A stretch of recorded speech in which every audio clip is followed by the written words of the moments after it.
The year is 1603. Inside a lavish English palace, the most powerful woman in the world is dying. The court is a sea of somber faces and quiet grief.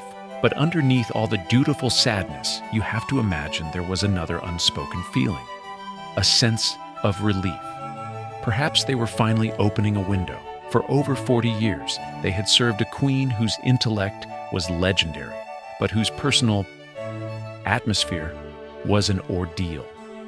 This was a monarch who projected an image of divine authority, all while being shrouded in a perfume of legend lead, and let's be frank, decay. And that story of the lead, as some of our sharp-eyed viewers might remember, from another cursed chamber, is a poison that followed her all the way to her grave, and even into her coffin itself. This wasn't just any monarch. This was Queen Elizabeth of Ferning Gloriana, the Virgin Queen, the woman who stared down the Spanish Armada and won. Her public image was a masterpiece of political marketing. The porcelain white skin, the fiery red hair, the gown stitched with a kingdom's ransom in jewels. She was selling an idea to the world that she was ageless, pure, and above the filth of mortal life. That carefully crafted look wasn't just fashion, it was a political weapon. And as we're about to see, it was a weapon that came with some serious, and I mean lethal, friendly fire.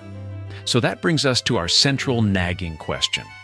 What if that iconic image was a mask? A mask that didn't just hide her smallpox scars, but was actively, physically consuming the woman beneath it. How did England's most brilliant queen preside over a golden age while her own body was a walking, talking biohazard? In this episode, we're going to peel back the layers of that question, examining the makeup that poisoned her skin, the sugary diet that obliterated her teeth, and the bathing schedule that, well, let's just say it makes you deeply appreciate modern plumbing. The truth is, Elizabeth was trapped in a prison of her own making. To appear weak was to invite rebellion, so she sacrificed her health for an image of strength. It was a healthcare strategy so utterly questionable, it makes the modern American system look downright efficient. This is the story of how a queen's greatest enemy wasn't a foreign power, but the reflection staring back at her from a lead-lined mirror. Welcome to Cursed Chambers. Before we begin, let us know in the comments. Where did you first hear the wild stories about Queen Elizabeth's hygiene? We're curious to know. So to truly understand how a queen could become a walking, glittering public health crisis, you first have to understand the world she lived in. You have to understand the rules of the game. Because late 16th century England wasn't just a different time, it was practically a different planet operating on a logic that is, to our modern minds, completely and utterly baffling. First, let's establish our time and place. The late 1500s, this is the so-called Golden Age of England. The nation is feeling pretty good about itself. It's a burgeoning sea power, its arts are flourishing. You've got a guy named Shakespeare starting to make a name for himself over at the Globe Theatre, and there's a general sense of national pride and purpose.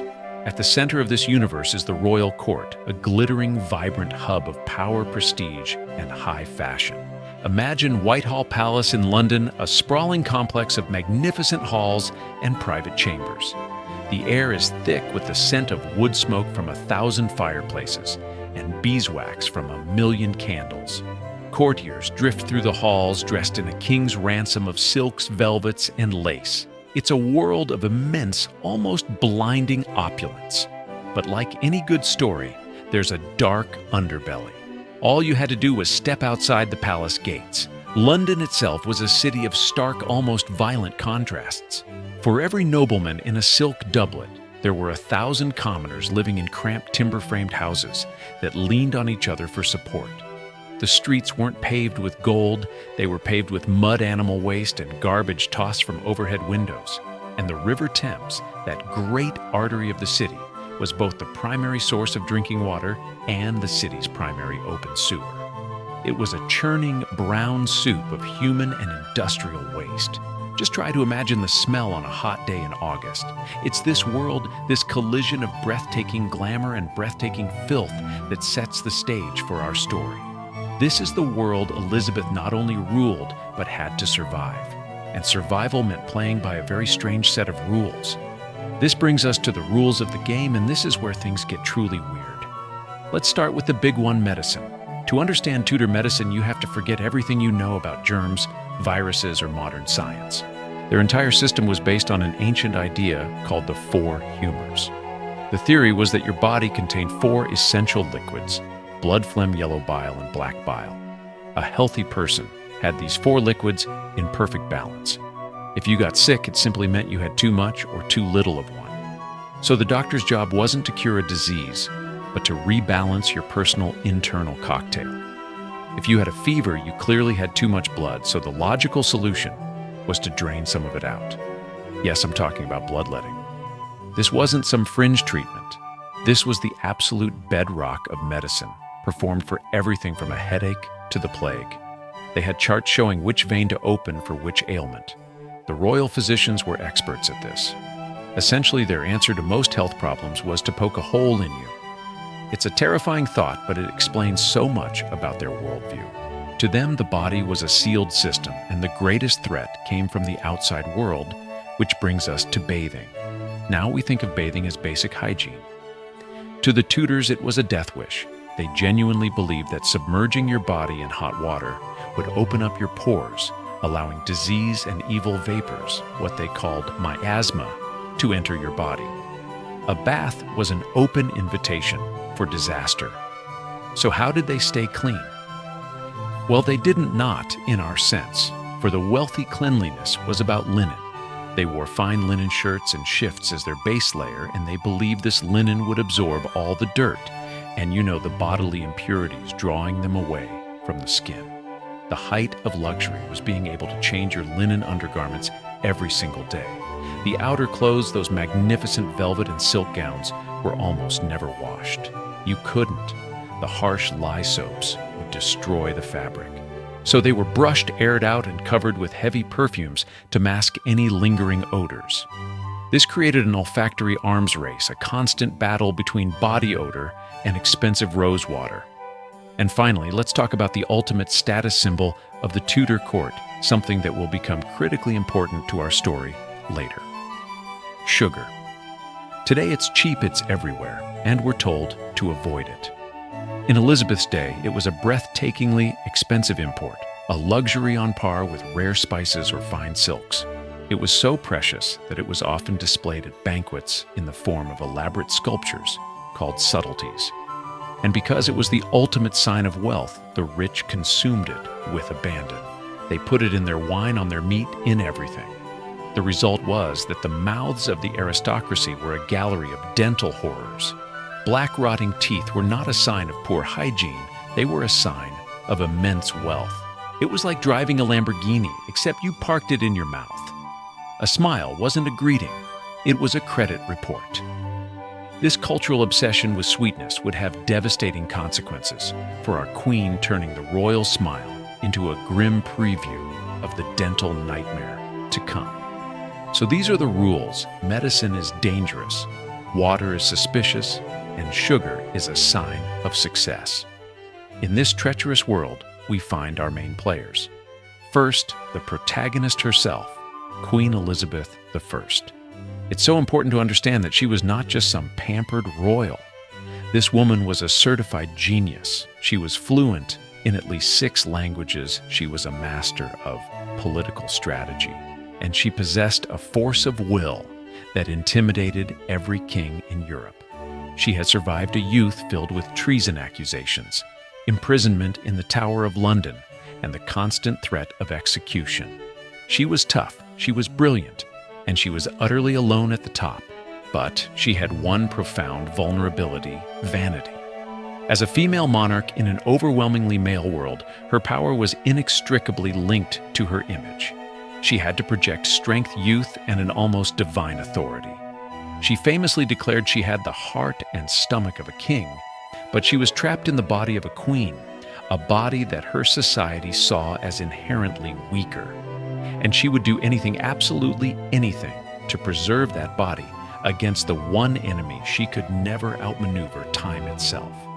This obsession with her image would lead her to make some catastrophic decisions, choices that would preserve her power but poison her from the inside out. And this introduces our true antagonists. Her enemies weren't the kings of Spain or France. Her greatest antagonists were a trinity of invisible forces that she welcomed into her own private chambers. First, medical ignorance, the quack doctor whispering nonsense about humors and the dangers of bathing. Second, crippling vanity.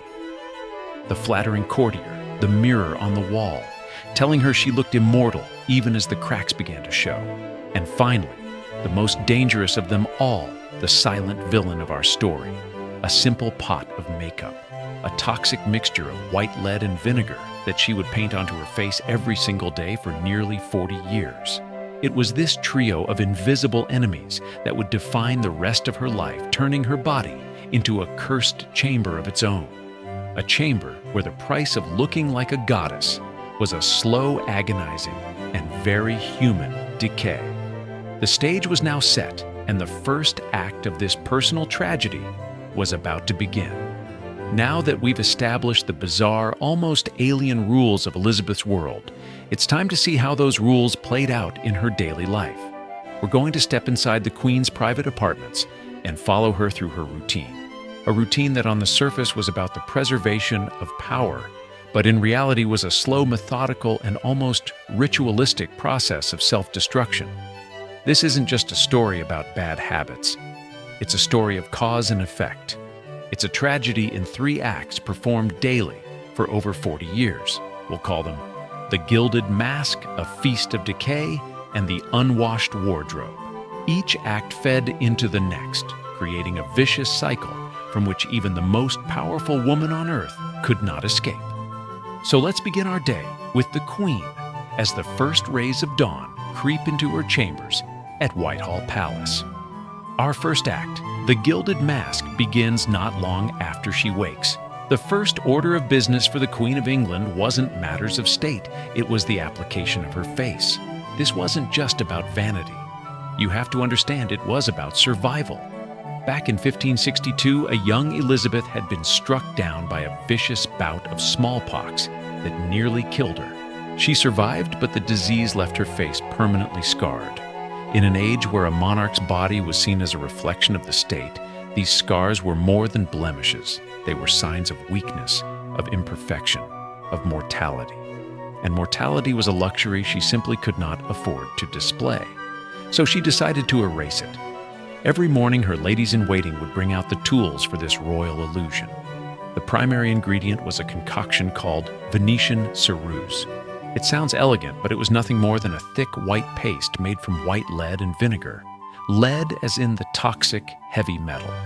Imagine the scene. The ladies would take this paste, which had the consistency of thick paint or spackle, and begin to apply it. Not just a light dusting, but a thick, opaque layer. It was slathered over her entire face, her neck, and her chest, any skin that would be visible. The goal was to create a perfectly smooth, perfectly white, almost unnervingly ageless canvas. It was the 16th century's answer to a photo filter, and in the short term, it worked. It gave her the look of a marble statue, a timeless goddess. Unfortunately, it also had a similar effect on her skin's ability to breathe. Here's where the vicious cycle began. The lead in the ceruse was incredibly corrosive. While it looked good on the surface underneath, it was actively damaging her skin, causing discoloration, blemishes, and a kind of grayish pallor. So when the makeup was removed at night, her natural skin looked even worse than before. And what was the solution to the skin damage caused by the lead paint? You guessed it. A thicker layer of lead paint the next morning. It was a problem that created its own ever-worsening solution. She was trapped, forced to apply more and more of the very substance that was destroying her, just to maintain the illusion that nothing was wrong. This daily ritual of preservation was, in fact, an act of poisoning. And this poison wouldn't just stay on her skin. As we'll see in our investigation in Part 4, it was seeping into her very being with consequences far beyond a bad complexion, affecting her hair, her nerves, and perhaps even her mind. Now, with her mask firmly in place, it was time for the second act of her daily decline, a feast of decay. Elizabeth's court was famous for its lavish banquets. These were extravagant affairs meant to project wealth and power.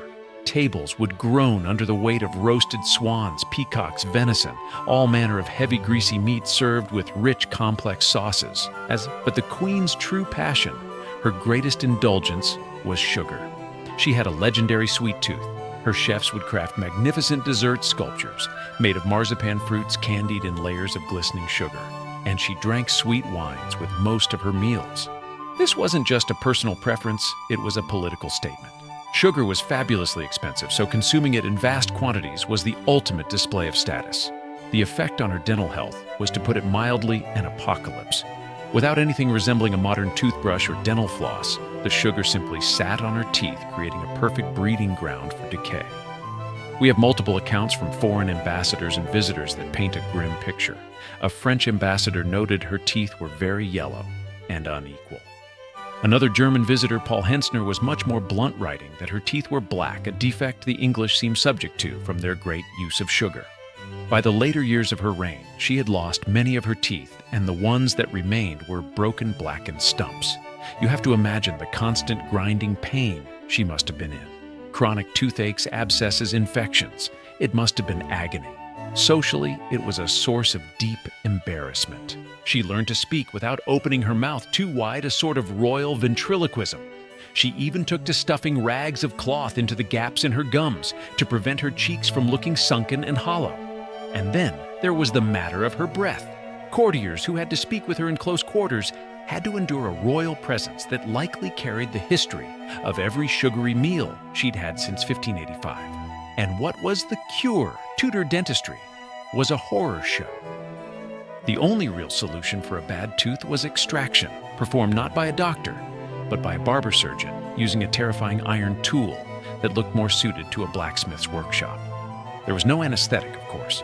Faced with the choice between the chronic pain of a rotten tooth and the acute blinding terror of having it yanked out of her skull, Elizabeth, like most people, chose to endure the pain. Her mouth became a cursed chamber of its own, a source of constant pain, and a very public sign of the decay she was trying so desperately to hide. This breeding ground for infection would have a cascading effect on her overall health, weakening her system for the final battles to come. This brings us to our final act, the unwashed wardrobe. Elizabeth's clothing was a key part of her power. She owned a wardrobe of staggering proportions, with over 2,000 gowns recorded in the inventories. These were not simple dresses. They were works of art constructed from the most expensive fabrics in the world, heavy with embroidery of gold and silver thread and encrusted with pearls and precious stones. When she entered a room, she glittered. She was a walking spectacle designed to awe and intimidate. But here's the reality. These magnificent creations were never ever washed. They simply couldn't be. The process would destroy them. So what happened to them after being worn? They were aired out. They were carefully brushed to remove surface dirt. And they were perfumed often with powders and fragrant waters to mask any undesirable odors. Cleanliness for the queen was managed by her linen. Like all wealthy people of her time, she wore a simple linen smock or shift as her innermost layer. This was changed daily, and it was believed that the linen would wick away the body's, let's call them, effluvia. But the queen was still a human being, living and breathing and sweating inside these heavy, layered, unwashed costumes. Over time, they would become fragrant historical documents of a very personal nature. And this all connects back to her bathing habits.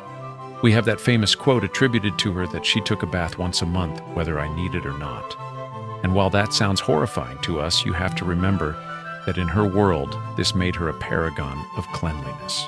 She was following the best medical advice of her time by avoiding the dangerous practice of frequent bathing. A royal bath was a major production involving a wooden tub brought into her chambers, lined with clean linen to protect her skin from splinters, and filled with bucket after bucket of heated, often herb-infused water. It was an event, not a daily habit. So let's put it all together. A body that is rarely fully submerged in water, enclosed in layers of magnificent yet unwashed clothing. A face coated in a toxic layer of lead paint. A mouth ravaged by pain and decay. This was the daily reality of the Queen of England. At this point, a sensible person might have reconsidered their life choices. But Elizabeth, as we have established, was not a sensible person. In this regard, she was a queen, and every one of these destructive habits was, in her mind, a political necessity to project an image of unwavering, ageless strength. But what was the true scientific cost of these choices? What was happening inside her body as a result of all this? In the next part, we open the case file. We stop telling the story and begin the historical autopsy, examining the evidence to reveal the full, horrifying extent of the poison she invited into her life. All right, so far, we've told the story of what Elizabeth did. We've walked through her daily routine, a gauntlet of choices that seem to our modern eyes utterly insane. But now, we move from the what to the why and the how. This is the part where we stop being storytellers and become historical detectives. We are now formally opening the case file on the slow decay of Queen Elizabeth I. So put on your metaphorical lab coats. Forget CSI Miami, this is CSI Tudor England, and our crime scene is an entire human body that's been marinating in poison and neglect for over 40 years. First, as in any good investigation, we have to look at the official story, the popular myth. The myth of Elizabeth is one of immaculate, almost divine, preservation. She was Gloriana the Virgin Queen, a body politic seemingly untouched by the grime and decay of the mortal world. Her pale skin was a symbol of her purity, her elaborate dresses, a sign of her magnificent power. She presented herself as a pristine marble statue. Our job today is to take a hammer and chisel to that statue and see what's really underneath. To do that, we're going to examine the evidence piece by piece, exhibit by exhibit. Let's begin with Exhibit A, the murder weapon that was hiding in plain sight, the Queen's makeup pot. We've established that she used a product called Venetian ceruse, a paste of white lead and vinegar. Now let's look at what lead actually does to a human being. Lead is a neurotoxin. When absorbed into the body, it wreaks havoc. The body mistakes it for useful minerals like calcium and iron, and so it gets deposited everywhere in the blood, in the soft tissues, and even in the bones, where it can stay for decades. The symptoms of chronic lead poisoning are a horrifying checklist of what we see in the later accounts of Elizabeth's life. First, the skin, the very thing she was trying to perfect. Long-term lead exposure causes the skin to dry out, wrinkle, and take on a grayish, lifeless pallor. It literally kills the tissue. So the mask she wore to look young and healthy was actively aging her underneath, creating the very problem she was trying to hide and forcing her into that vicious cycle of applying more and more poison to cover the damage the poison had already caused. Then there's the hair loss. Lead poisoning can cause hair to become brittle and fall out. In her later years, Elizabeth's hair thinned so dramatically that she was almost completely bald, a fact she hid under an array of iconic red wigs. These wigs themselves became another problem, which we'll get to later, but the damage goes deeper than the cosmetic. Lead attacks the nervous system. The classic symptoms include irritability, depression, memory loss, and a sharp decline in cognitive function. Think about the historical descriptions of Elizabeth in her old age. She was known for her ferocious temper, her bouts of deep melancholy, and her indecisiveness. While many would attribute this to the stresses of ruling, it's impossible to ignore that she was at the same time enduring decades of poisoning from a known neurotoxin. Was the lead responsible for these mood swings? We can't prove it definitively, but it is a staggering coincidence. This wasn't just makeup, it was industrial-grade spackle with a side of nerve damage. The modern equivalent would be contouring your face with battery acid. Not recommended by Vogue. Now let's move to our next piece of evidence, Exhibit B, the royal dental record. We've already established that the Queen's mouth was a disaster zone thanks to her sugar-rich diet. But the consequences go far beyond simple pain and bad breath. A mouth filled with rotting teeth and infected gums is a gateway. It's a permanently open wound through which infection can enter the bloodstream. Each abscess, each infected tooth was a little factory producing bacteria and pus, which her body had to constantly fight. This put her immune system under a state of permanent low-grade siege. It's like having an alarm bell ringing in your house 24 hours a day, 7 days a week. Eventually, the system just gets exhausted. And think of the pain, the throbbing, relentless agony of multiple toothaches. This chronic pain would have affected her sleep, her mood, her ability to concentrate on the complex matters of state. And again, her options were non-existent. Tudor dentistry was brutal, so she chose to live with it. Her smile was less a feature and more a biohazard. With that situation, even with a top-tier American PPO insurance plan, her out-of-pocket costs would have been enough to fund another war with Spain. The constant infection and inflammation originating in her mouth would have weakened her entire body, making her far more vulnerable to whatever illness would eventually come for her. It was a ticking time bomb, and it was ticking right behind her lips. Finally, let's look at Exhibit C, the Royal Biome. This is where we examine her general state of cleanliness, or lack thereof. We have her monthly bath and we have her daily change of linen. But that still leaves a lot of opportunity for life to find a way. Her magnificent unwashed gowns would have become ecosystems unto themselves, trapping sweat skin cells and whatever else. And then there were the wigs. Sitting on a scalp that was often irritated from her lead makeup, these wigs made of human hair and rarely cleaned were the perfect home for uninvited guests. Yes, we're talking about lice. Parasites were a simple fact of life for everyone, from the lowest beggar to the highest monarch.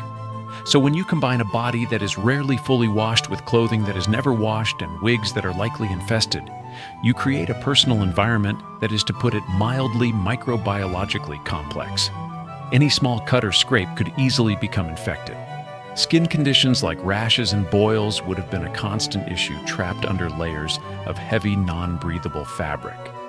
It was a perfect storm of irritation and potential infection that she lived in every single day. So now let's step back and look at all the evidence. We have a clear case of chronic long-term poisoning from lead. We have a source of constant systemic infection from her dental decay. And we have a general state of hygiene that would make a modern doctor weep. This is the point in the investigation where we can finally reveal the nature of the cursed chamber. The curse on Queen Elizabeth wasn't a prophecy, a ghost, or a supernatural hex placed on the House of Tudor. The curse was tangible. It was scientific. It was the predictable, inevitable result of her own choices forced upon her by the pressures of her crown and her own human vanity. The cursed chamber wasn't a room in the Tower of London. It was her own body, a body she systematically sacrificed at the altar of her political image. The real killer wasn't a Spanish assassin or a rival for her throne. The killer was in the room with her every single day. It was her own reflection and the toxic tools she used to perfect it. The evidence is clear. The cause of the decay has been established. But what was the final verdict? How did this slow-motion poisoning, this 40-year war against her own body, finally come to an end? That is a story for our final act. So the case file is closed. The evidence has been presented, the exhibits have been analyzed, and the verdict is in. Queen Elizabeth I, one of the most successful monarchs in history, was the author of her own slow creeping demise. There was no shadowy assassin, no secret plot hatched by a foreign power. The conspiracy was an internal affair, a civil war waged within her own body for over 40 years. The culprits were her daily companions, her co-conspirators in decay. Vanity in the form of a lead-lined makeup pot that promised eternal youth while delivering a slow-acting poison. Indulgence in the form of a sugar-laden diet that turned her mouth into a source of constant pain and infection. And ignorance, the deadly medical advice of her era that taught her to fear a simple bath more than a toxic heavy metal. The cursed chamber, as we have established, was not a physical room in one of her palaces. It was the gilded cage of her own mortal body, a body that she, through a series of calculated decisions, systematically sacrificed to maintain the immortal, almost divine image of Gloriana. She chose the illusion of health over health itself. She built a magnificent glittering facade to project power, but the foundation of that facade was rotting from within. It is one of history's greatest and most tragic ironies. She defeated every external enemy who challenged her throne, only to be brought down by the invisible enemies she invited into her own home and onto her own skin. This brings us to the final echo of her story, the ripple effect that began with her last breath. In the early spring of 1603, the cumulative toll of this 40-year war finally became overwhelming. Now in her late 60s, the Queen's legendary energy began to fail. She was struck by a profound and unshakable melancholy, likely a combination of grief for her recently deceased friends and almost certainly the long-term neurological effects of lead poisoning. Her body, its immune system, battered by decades of chronic infection from her decaying teeth and its vital organs strained by a lifetime of fighting off toxins, had no reserves left. The end was a grim spectacle. She refused to go to bed, convinced that if she lay down, she would never rise again. For days, she stood or sat on cushions on the floor, propped up by her exhausted ladies, in waiting, refusing food, refusing rest. Her royal physicians, the same men who belonged to a profession that believed in bloodletting and the danger of fresh air, were powerless. They could offer her nothing but their usual useless and often painful interventions.